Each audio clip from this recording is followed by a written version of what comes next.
Gunnar wanted to see something very specific, Queen Elizabeth I as a ghost. So we're going to look at the way I decided to draw Queen Elizabeth I. The thing I noticed the most about Queen Elizabeth I when I was looking at pictures of her is she had this wild hair. So the first thing I'm going to draw is the hair. So it's sort of curly and comes around almost like a heart, in the center of which is her face and ears. And then she's very thin, long jaw. I mean, she's a ghost after all. And I'm going to put in her very high eyebrows and some cartoony eyes.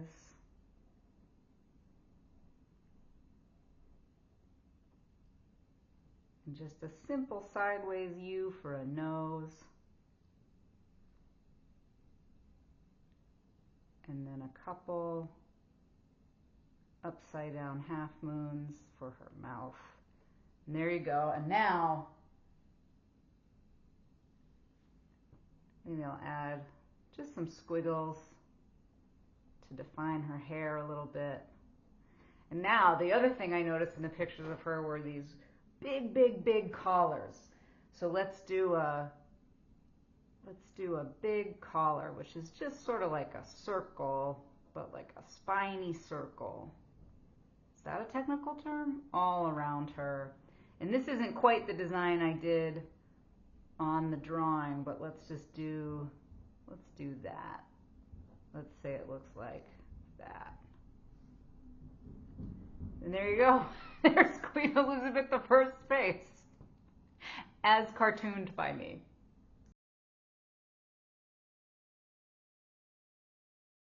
I thought it would be fun to draw some of Bennett's clay figures together.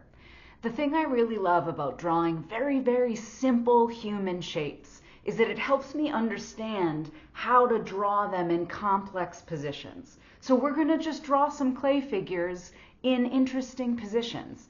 And maybe we'll draw one of Bennett's octopuses at the end as well. So I'm going to just make a big circle for a face. Another circle for a body. I'm sorry, not a circle, that's an oval. And then this one, let's say this one's waving. So we're going to do sort of an L-shaped bubble almost. And maybe its other hand is on its hip. And maybe it's sort of sassy on its hip. So it's flipping its fingers backwards. There's a fun shape. And then we'll just draw another oval for a leg, and an oval for a leg, foot oval, foot oval. And there's your simple clay person. Now let's draw another clay person standing next to them. So maybe this isn't a wave, maybe this is a person doing bunny ears behind somebody else. So I'm going to draw right on top of them, I'm going to draw just some more circles and ovals. Maybe they're taking a picture together.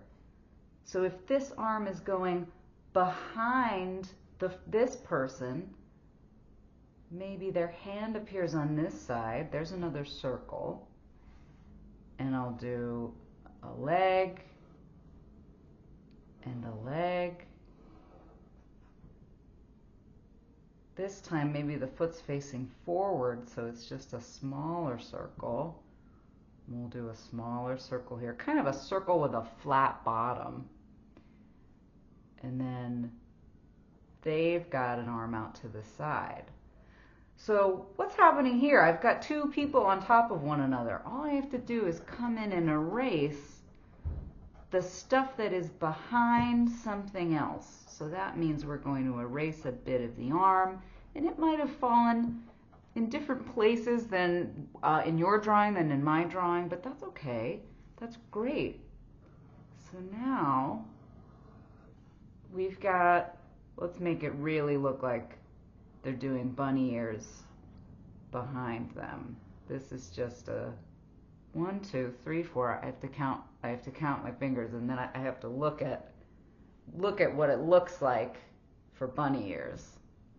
So the thumb is going to go like that, and I'm just going to erase. Again, we've got one thing is behind another thing, and so the thing that's in front we see, and we erase what was behind. So now we've got this picture that's being taken with two clay figures.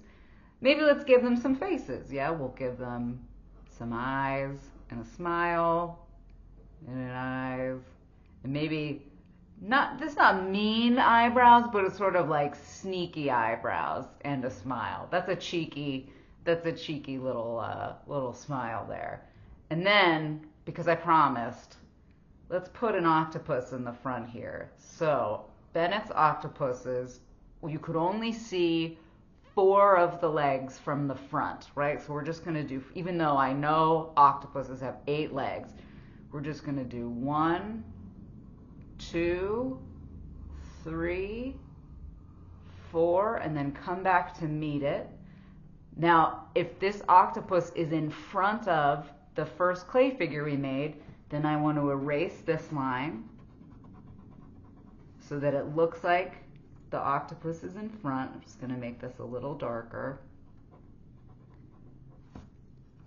And then the super cool, great big eyes that Bennett did with their octopus. And there you go. There's some fun clay figures and our favorite Bennett octopus. So we're going to draw a cartoon banana today. We all, I think, know the shape of a banana, which is sort of like a half moon. So we're going to draw, or sort of a letter C, I guess, in a way as well. And then bananas have those sort of stalks on the end of them. So I'm going to draw that. And they're a little bit more pointy than I made them at the bottom. But that's okay because they're also darker at the bottom.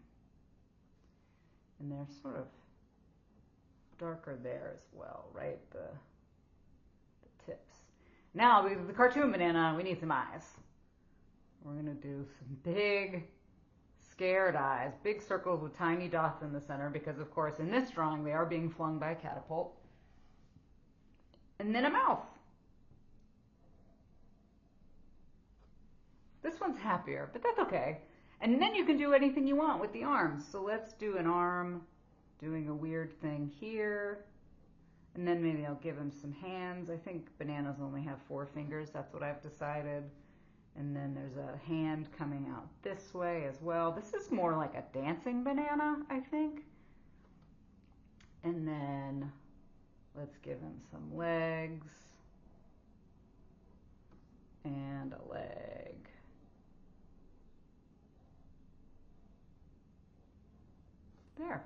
There you go. What began as a scared banana turned into a dancing banana.